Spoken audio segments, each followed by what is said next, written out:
objections, but I know very well you had your own reservations on the whole process. What do you take of this? First of all, the process was flawed in that we applied the procedure for impeaching the president on the vice president without modifying it as required by the Constitution. And the reason is that the president is immune from prosecution, and therefore matters of law enforcement and criminal charges can find their way to the floor of the House. But the vice president is not immune to prosecution, and those kind of allegations should not be allegations for impeachment, should be allegations that are tested through law enforcement and the courts. Number two, I think that it was wrong to allow the proceedings to continue when somebody had been taken ill, and it seemed like I asked for some time to do that.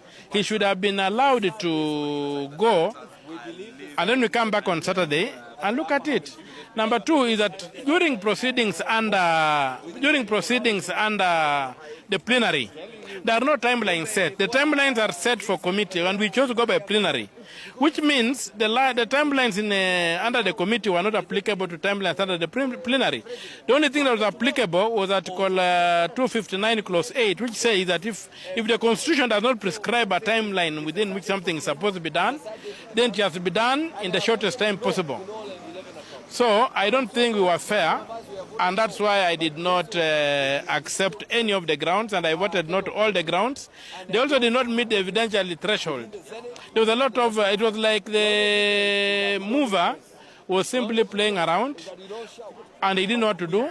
The evidence produced was very, very low, and that's why I said, could we be going for a censure motion? And I asked the mover whether he knew the difference between a censure motion and an impeachment motion, and he conveniently did not answer me, because to me, as a censure motion, it was a motion that I could have supported and censured the Prime Minister, the former DP, and called him to order and said, what you are doing is wrong, please check it. I could not condemn him to political death. From where you are seated, do you think DP Gachagua and his team has enough grounds maybe to challenge this in court and emerge victorious? Yeah, they've got good grounds to do so. The only thing I felt a bit let down is that they walked out. They should have sat through and chosen not to participate. They should not have walked out, because now when they walk out, how will they show that whatever happened was not good for them? But I think they've got good grounds for appeal, but the courts will have to make the final decision. But I don't know. I don't think that he may have a chance, given the politicization and the state capture, especially of the Supreme Court, which is totally captured by the state. I don't see him having a chance. I know Kenyans had a lot of hope in the Senate. Do you think they have lived up to standards? In terms of decorum and whatever we did, I think we did, but I think there was undue influence and pressure from outside the Senate. And the unfortunate part is that the independence of the houses is not there.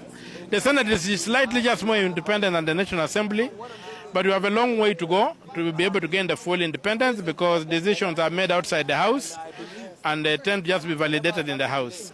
Yeah. Thank you so much, Senator, for getting a main process of impeachment. And today, DP Gachagua stands impeached. But from where you are seated, how was the process? How do you feel about the whole process today? First of all, I want to congratulate the Senate for demonstrating maturity in the debate. I also want to thank the parties that were involved in this process for also demonstrating really high levels of professionalism. On the matter of the impeachment of the Deputy President of the Republic of Kenya, Rigathi Gachagua, I would say, and I've said it before, every count, every ground that was brought against the Deputy President in the impeachment motion ran short of the threshold for impeachment. Remember, what we are saying here is that we are saying that if this process, which is not complete, I mean, he has an opportunity to go to court, Court of Appeal, Supreme Court. Once this process is completed, and whatever happens maybe is finally impeached, we are saying that this person now cannot hold office, public office, for the next 10 years. It's not a small thing, and this is the Deputy President of the Republic of Kenya.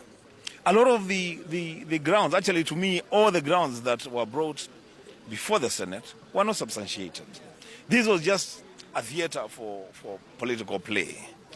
Somebody has decided that Gachagua cannot continue being deputy president. They have mobilized their numbers, and here we are. He has been impeached by a majority of senators sitting, but I want to thank God because I have personally voted no to every count that was brought. Majority of Kenyans had hope in Senate to live into the standards and to ensure that at least they do the right thing. From where you are seated today going home, are you satisfied that Senate has done justice to Kenyans?